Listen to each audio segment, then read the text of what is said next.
Аджија! Среќен сум! Имам пари за плување што се вели, али си ги спечалил да снимам, али си се потел за них по снимако моја. Ги проплеска се распиде со курвиве. Сова! Сова! Не бе, што е? Сова! Што чутиш? Кај се моите алкази? Што чутиш? Кој си бе ти? Еј, кој сум? Абе, што сакаш од мене, бе? Алтаните мој си ги сакам, сиромаштијата моја. Какви алтани бе, јас немам, абе, ни за тебе, ни за твоите, абе, кој си бе ти, бе? Еј, не ме познава, Ефенди Цанде. Секула, бе!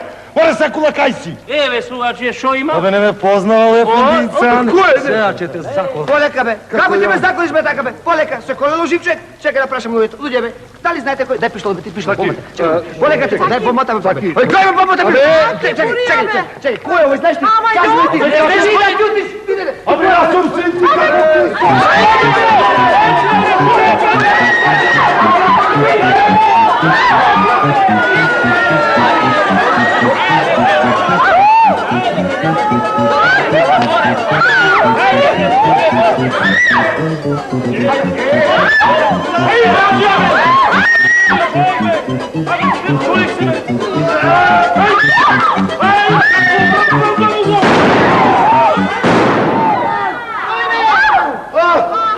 Aman, pomoć!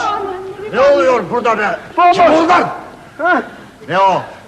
Bıçağı çıkarmışsın. Horozumu keseceksin. Aman efendi, sin mi? Sakaš da me zakoli. Me zakla efendi, me zakla. Laži! Pa ti me kaži, pa ti me kaži. Çavuş efendi, bu adam işte bıçak çıkardı benim sevgilime. Çabuk bunu hapse götürün. Pis oğlu. Ama, çekete be lüdje be. Abe ne, Sus be çavuş. Onu değil ben, bunu. Dur, onu değil. Bunu. Bunu. Koca. Çabuk ol. Sin mi lüdje sakaš? Çavuş efendi.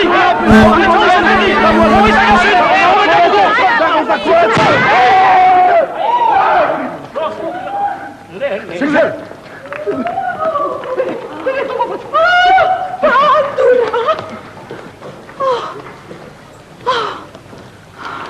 Pandura, mori. Što praviš mene, mori Pandura? Pa, briči se. Aman, mori Pandura, rezil, mori Pandura, kako možeš, mori žena, pa briči se, mori.